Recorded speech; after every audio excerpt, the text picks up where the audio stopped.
Joining me on the show today is Rick Nichols, member of provincial parliament and represents the riding of Chatham-Kent-Leamington, where he has represented that riding since 2011. Rick, welcome to the show. Thanks for joining us today. I know that you've got firsthand experience in what I described in my opening in terms of government/party overreach. You know, in order for democracy to flourish, people need to be able to challenge the government and ask questions. I know you're not alone, as other members of your caucus have either left or they've been asked to leave.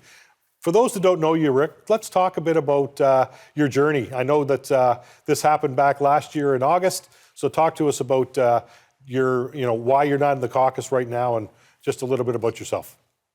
Thank you very much. First of all, Dean, I want to thank you for allowing me to be on The Hill with Dean Allison. I love that. It's great. Dean, if I'll back up just a bit, when I was in caucus, I be sitting in on Zoom meetings, and of course we would have doctors from the science table giving us presentations with all kinds of charts and everything else. And I began to question exactly, well, let's talk about the clinical data, the trials that have been done. Have there been enough trials done? Do we know that these, in fact, are safe trials, or are they, in fact, just short term? What's going on? And of course, I would raise those questions, especially when they started talking about children, because from 12 to 17, how do we know that the clinical data, the trials, are proving to be safe and effective? And then when they went to 5 to 11, wow, I'll tell you, I just about lost it in caucus. So I was probably deemed a naysayer, an anti-vaxxer, both of which are not true at all. I have all my vaccines that I need. I just don't agree with this experimental drug. I don't want to call it a vaccine, because as you and I know, Dean, it takes 10 to 15 years to develop a thorough, proper vaccine safe for people.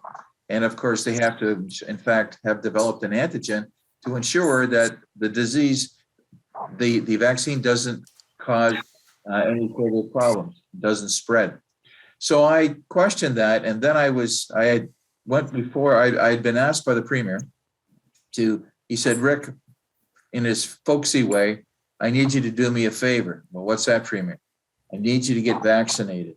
I said, Premier, that's going to be a problem with me, and I'll tell you why. And I explained to him why. Sadly enough, he said, well, look, I don't need an answer right away. But then he had a couple of his heavyweights try to persuade me. The second one was a gentleman by the name of Corey Tenike.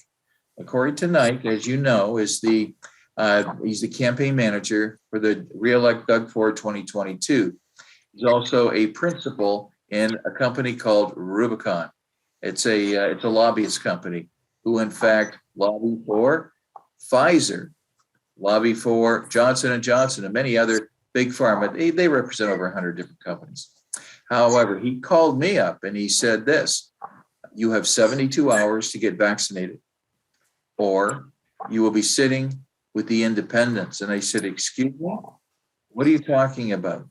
Who gives you the power to remove an elected official from caucus? He says, that's the way it is.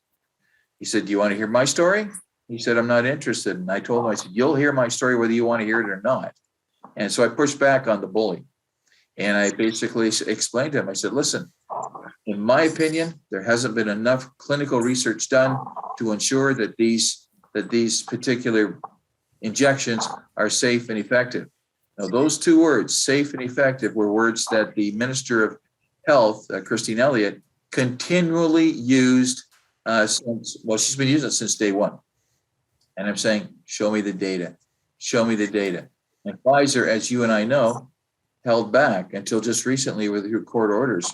And it's been like over 1,900 different adverse effects. Oh, maybe they're not as safe and effective. However, I went before the cameras, made my announcement that I was not going to get the injection. And of course, in business, in politics, as you know, Dean, there are what we call intended issues that we say, okay, I know that this is a problem. Let's fix it. unintended consequences and intended consequences. Well, it was an intended consequence because I was told if I didn't get the shot, I had 72 hours to get the shot, or I would be in what I would call excommunicated. Rick, I'm going to have to hold that thought. We got to go to break right now.